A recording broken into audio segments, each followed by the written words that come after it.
Jeff, you again in the intro mentioned 100 is here again, which means a lot of very angry people online. I haven't quite worked out the perfect formula to mute all of the different search terms because I want to know broadly what's going on, but I don't want to have to deal with and triage thousands of posts on various platforms each day. Yep. There's not an awful lot you can do by yelling into the abyss about the 16.4 and the whatever else. I mean, the reality is that this tournament is going to be around until at least 2028 in this form. However, what happens beyond 2028, Jeff, we're learning more and more about because the negotiations are taking place at the moment. Will McPherson kindly joined us a few weeks ago and gave us a really good handle on what was happening on the commercial privatisation side of things. But on the cricket bit, Matt Hughes, writing for The Guardian, said that this could be turned into a T20 tournament as soon as 2029 for the next TV deal.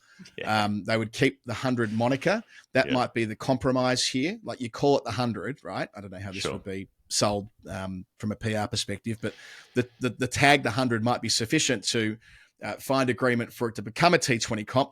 Not sure how the BBC would be with that because, of course, the imperative is to get these games wrapped up inside a 3-hour TV window when it's on free-to-air. But as we know, T20 comps around the world now, especially when they're televised, always blow out to 4 hours. So that would scupper the comp as we know it.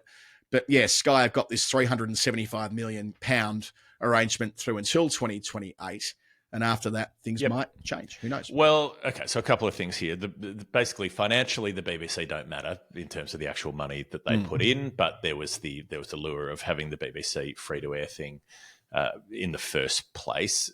And this is what I was saying before the whole thing started. It's why wasn't it in a T20 format? The argument that you can't get it done in time is nonsense. You're supposed to bowl 15 overs an hour. You can get 40 overs done in 3 hours if you actually put the asset on the players to make it happen and structure your games in such a way to make it happen. It is possible. It should be possible. It should have been possible from the outset. Inventing the new format was always gimmicky and was always likely to have it taken less seriously, which it has been. If you're an Indian conglomerate wanting to come in to add another bauble to your string of T20 acquisitions, then why would you want to have a thing in a different format? Why wouldn't you want it to have crossover so that your players playing in one can switch more seamlessly to the other and to make everything consistent? So that makes sense. It's kind of funny that they're going, oh, maybe we should take it back to a T20 format when that's what it should have been from the beginning. Anyway, we've argued through all of that before. Just to deal with that bit first, I agree with you. It should be over in 3 hours and so on. I'm not sure whether that's going to be a disincentive to the Indian conglomerates, though, remembering that this isn't really about the cricket, right? It's about control, and it's about having assets, and it's about monetizing it to the extent to which they can. And if it turns out we're in a world where international cricket is played in a couple or a few windows per year, then you want to have everything else. Now, the fact that it clashes with the MLC is interesting. The MLC, with so much money in it at the moment being played alongside the 100, it means that they're not getting first choice on a lot of these players. Adam Zampa, who played in the Oval Invincibles team last night, made this observation in the post-match interview. He's like a lot of the guys are preferring to play in America. He actually quite likes being in London, so it works for him. Great result, gets to play for the Oval Invincibles, base himself here for a couple of months. Everyone's a winner. But for a lot of guys who can have one or the other, they're picking America because there's more money there at the moment. But if this competition and when this competition ends up being privatized, presumably there'll be more money and thus there'll be more incentive to get players here. So there's quite a bit to play out. Yeah, right. I suppose. I think what we're seeing now is there's been a lot of positioning over the last year or so of getting people used to the idea of selling the whole thing off. We've been fed a lot of bullshit along the way. The 49%, 51% thing is one of those where, okay, well, we're going to sell 49% of it and give the other 51% to the county that's in charge of running this team. Basically, the news that I'm seeing is that any of the groups who are interested in buying it, their main hurdle is, why would we buy a non-controlling stake? Like, why would we buy 49%? Yeah. So what will happen is when the counties are able to have access to that 51, they'll immediately sell the other 2% or more. They'll immediately sell that controlling stake to whoever wants to buy in, because that was always how it was intended to be, I'm pretty sure. I can't imagine that. Like, I think the whole 49% thing was a fig leaf to say, oh, no, we won't be surrendering control of it to outside investors. And now we've got this situation where they're kind of going cap in hand to all of these wealthy conglomerates and funds and whatever it is to try to get people interested in buying in, which means, talking about going and selling selling 100 franchises to the Glazers. But Jesus Christ, like look at what's happened to Manchester United under their regime. Why would you say, oh, that's something we want? And we also want to make sure that we're selling it to IPL conglomerates so that they can then force the English domestic game into the shape that they want it to be in, rather to make sure that it fits in with what's happening in Cape Town and what's happening with Mumbai and New York and what's happening all around the world with all of their other assets. Like the thing of surrendering control of it just doesn't make any sense, but clearly it's all about a big cash in. It's the same thing that we're seeing being set up at Yorkshire, where Colin Graves wants to privatise Yorkshire effectively, and so he's just installed his chief executive at Yorkshire is old mate who came up with who was running the 100 back in the beginning. Like all of this stuff is being geared towards the privatisation of English domestic cricket, and I think people should be very sceptical about it. Even it's not about being angry at the fact that the tournament exists. It exists, whatever, you can work around that, but there is something much bigger at play than that. Yeah, to present the other side of this and the position of the ECB and their advisors, Deloitte have been involved in this, of course, is that the 49%, you end up with money that funds grassroots cricket. And I suppose like with any asset, right, we see it in government, you want to get a chance to sell an asset once. So when you do it, you want to do it well, you want to maximise it and so on. And that was a big part of the story in Australia in the 1980s, right? Like and 90s, as you privatise assets, you want to make sure that you get absolute best value for it, and there's a long-term sustainable revenue stream there that supports the public. Well, in this case, it would be about grassroots cricket if they can nail it. Your point before, Jeff, around the 51% is spot on. Like, and Will McPherson, when he was with us, and Will's written extensively about this week during the Telegraph about the Glazers and maybe Ryan Reynolds buying and the Wrexham group buying the Welsh Fire, who reportedly will be the cheapest of the 8 so far. Remembering there'll be 10 by the end, because they'll certainly expand this competition to Somerset and Durham. That's been well trailed. So there'll be 10 all up, but the cheapest right now will be the one based in Cardiff. And, they've got this Wales thing going on with Wrexham that's going great guns. Maybe there would be a world where they'd want 100% of it. I don't know. I'm just speculating. But Red Bull as well. How interested are the IPL owners? We don't really know. The fact that in this briefing a couple of days ago, they referred to sending out videos of how cricket works to NFL owners. Yeah. It just looks weird. It just looks a bit like, it looks like you are so fixated on what the eventual dollar amount is that you're not actually worried about who it ends up in the control of. Like, do we care if cricket people are owning cricket? I think we do care. That is something that we should be focused on. And flogging it to the highest bidder, at what cost? I mean, I think, as you and I have said privately before, there are lots of ways to make money, but all of them come at some cost in this world. It's part of the reason why, I don't know, for example, in our little orbit, why we don't do deals with gambling companies. God knows we could. We're a podcast with plenty of people that listen to it. We could sell lots of ads to gambling companies to pop into the show, but we never would, because that would be something that we couldn't countenance. Can the game of cricket countenance having this enormous asset being flogged to an organisation or organisations plural who don't actually care about the game in their heart, in their soul? That is something that really needs to be reconciled here, and time will tell how it goes and how it plays out. But I absolutely get why these string of stories, the one from Tim Wigmore, the one from Matt Hughes, the one from Will McPherson, the briefing from the ECB this week, have added towards that wider anxiety as the tournament starts for 2025. Yep, and the number we've heard being talked about is £500 million. Okay, that's a lot of money, but it's not that much money in terms of running an entire sport. Like £500 million gets spent in a few years, and then it's gone, and that's it. So I don't understand the long-term point. That's what I said before about that's the investment bit, right? Though, I mean, I don't want to say that's completely irrational. If you have an enormous pot of money and you invest it wisely, you can get a recurrent return on your investment, right? That the idea is they can spend that well and invest that well, and suddenly that's the plan, right? That's what's meant to happen when you privatize assets. It's whether they can pull that off is it's above our pay grade. That's not something that you and I are experts in. It's what they should be absolutely fixated on, so that the game they're trying to grow. Remember the whole conceit of the 100 was, remember the whole John Cena thing, that more people knew who John Cena was than who Alistair Cook was, the professional wrestler, when Cook was the England captain. And the whole idea was there was not enough visibility for cricket in large swathes of the country. The whole premise is that over time, the 100 will get more people engaged in the game. That's the raison d'etre. So whatever they do, it has to come back to that core mission, or it'll be seen as a failure. Yeah, but privatizing it and then making sure that it stays on cable TV won't help more people see it. It will just help a few people get rich. Yeah, sure. It's not just that, though. I mean, it's not just where it ends up on telly. It's like, where does the money get spent? Where does it get invested? How do you make sure little girls and little boys who don't have, in this case, private television, still have access to the game in a way that, like, my impression is that it's nowhere near the type of access that we have when we were growing up in a different part of the world, of course, and talking to others, nowhere near what it was like growing up here in earlier generations. So yeah, it's not easy, but it's a critical part of the mission.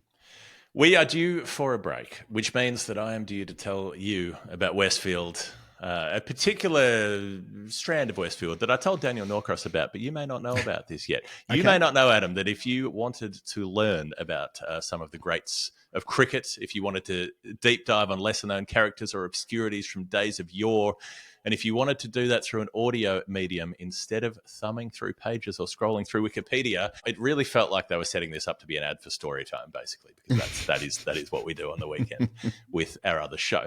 But if says Westfield, if you answered yes to any of those vague questions, had I posed them as questions, which I didn't, you might enjoy the services of BookBeat, which is an audio BookBeat reading. It reads books to you. You know, there are other companies that do this, and this is one of them. But it has a deal with Westfield. So if you're a Westfield Club member, which I believe is free, then you can get a free 3-month subscription to BookBeat as well. And then you can search their library of books. And Sheehan at Westfield has spent some time typing the word cricket into that library and seeing what comes up, which includes some unexpected titles like Crochet Tapestry by Karina Murphy, A Toot Hansel Christmas Cracker by Kim M. Watt, and the autobiography of Davy Crockett, which Sheehan says is unlikely to be read by the author. And it shares that with many cricketing autobiographies, I can tell you that. You can also find autobiographies of cricketing luminaries such as Ronnie Irani, Nick Compton, and Paul Nixon, who, as we observed with Daniel, is an excellent fiction writer, and that book might be an excellent read. Westfield and BookBeat coming together. They are the Mills and Boon of the 21st century. Nice to know. I bought my second audiobook last night, Jeff. It wasn't through BookBeat. You'll be able to soon find me in the club, the Westfield Club, and I'll get BookBeat now that I'm more across it thanks to this ad read. But I bought a book that I thought might be useful for both of us to read, called Slow Productivity, The Lost Art of Accomplishment Without Burnout. So I'm going to listen to that when running around North London over the next week or so, and I'll report back. But yeah, I'm ready for this next phase of my life. I'm ready for audiobooks. Okay. And why not do it through Westfield London and Westfield Stratford City? More extra, less ordinary. Lots to go on this weekly show. Back in a sec. It's the final word. It's season 16. It's episode 25. In theory, what I'm about to talk about now would have naturally followed on from what we just talked about in the break, but we had to take a commercial breather and just picking up the conversation as it relates to women's cricket here. So, and this is related, I think. Tier 2 and Tier 3 details have been released during the week by the ECB. So there's the good stuff this is the domestic for the new structure, women's, if you're not familiar with it. Right, yeah. So to recap, the 18 first-class counties are being dished out into Tiers 1, 2 and 3. Well, really, Tiers 1 and Tier 2 and Tier 3 will be the minor counties or the national counties, as I understand it. But, you know, there's the headline news. There'll be a 50 over comp and a 20 over comp in Tier 2 and Tier 3. Great. In other words, there'll still be proper, serious, substantial cricket played all the way through the season. There'll be a cup tournament that includes all 3 tiers, like an elimination FA Cup style sort of thing. Again, tickety-boo, all in favour of that. We now know that there'll be no minor counties brought into Tier 2 and no change to Tier 1 or Tier 2 until the end of 2028. That had been trailed in the media beforehand. And then in 2029, 2 more counties will get a crack at becoming Tier 1, which will take it out to 12. Now, given we already know that it's expanding to a 9th with Yorkshire, this is a bit wordy here, but bear with me here. We know that Yorkshire are going to be getting there in 2026 and Glamorgan in 2027. That's our 10. You've got 2 further spots. And you look at the counties that are in Tier 2. Derbyshire, Glamorgan, which will move into 1 in 27. So Derbyshire, Gloucestershire, Kent, Leicestershire, Northamptonshire, Middlesex, Sussex, Worcestershire, and then we already know Yorkshire are heading off as well. What all of the other counties have in common apart from one? They're not in the 100. Only one is, Middlesex. I'd be flabbergasted if Middlesex don't end up the 11th or the 12th. And I only say that to reinforce that we are getting a bit of a 2-tier system here across professional cricket in England. And it isn't necessarily about how well you're performing on the field and how many players you're producing. It comes down to, at the moment, where you sit in relation to having a ground that hosts the 100 or not, or a club that has ownership responsibility over the 100. If you do, it feels like that's where you're being set up for the next generation, be it in the men's game or the women's game. I think this is as relevant as anything we saw last week in relation to the men's game and the 100 and so on, that the probability of Lords ending up with one of the 12 tier 1 teams. And then we've got, as I said before, Somerset and Durham likely coming into the 100. That'll mean, yeah, sure, there are a couple of women's sides that don't have 100 support. Essex out at Chelmsford being one of them, and maybe possibly, I ponder whether Kent might get the last one, possibly Sussex. But generally speaking, if you've got a 100 franchise, you've also got a tier 1 team, and maybe, just maybe, you end up with something resembling a Premier League county team for the men down the track if they want to divide and conquer on the 18 first-class counties. At the moment, yep, 2 divisions of, well, 1 of 10 and 1 of 8. Do we end up where there's a Premier League where there's no promotion or relegation? Do we end up with what Ben Bloom described as 6 Surreys in 10 years' time? This all feels like it's part of the same pot that they're stirring right now. And it feels like the way that society works in general, which is if you're wealthy, then you get given more money and you get given more access to make money. So the clubs that were already the wealthier ones were the ones who got the 100 franchises. And then because they've got the 100 franchises, they're now getting these extra opportunities in the women's setup. And so the more you have, the more you get. And if you don't have things, well, then you're looked down on anyway. And thus it's easier to say, oh, well, you can stay down in tier 2. So was the original idea with the third tier, was that supposed to include any of the 18 counties? So what, you had 8 in tier 1. Yeah. How did the 2 and 3 the bit that wasn't clear was that if you could theoretically be in tier 2 if you were a minor county. Right. So Berkshire are one that jumps out as having produced a lot of England players. Their bid might have been persuasive enough to have reached tier 2. There was a story a couple of weeks ago confirming that wouldn't be the case. And indeed, all of the first-class counties are automatically going into tier 2. So really what you have is tier 1 with the 100 plus a couple, well, plus 1 with Essex, but plus a couple down the track. Tier 2 with the other first-class counties with everyone else, and tier 3 with the national counties. Right. So it's pretty clear how this is going to end up. Yep. And as I said before, the only real outstanding question is that how will that end up affecting the way clubs are seen across the board? Because there'll be no more regions, right? There'll be no more Southeast Stars, and there'll be no more Sunrisers and no more Vipers or any of that. All of the women's teams go back to being controlled by the first-class counties next season. The ECB have argued that fairly persuasively. I understand why they want them inside existing big structures. I get that for sure.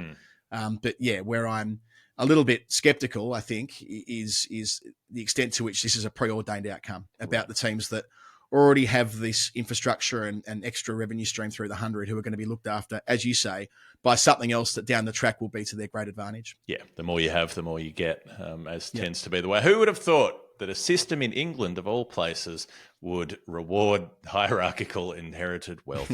Who would have thought that they would entrench existing hierarchies? I, for one, am flabbergasted.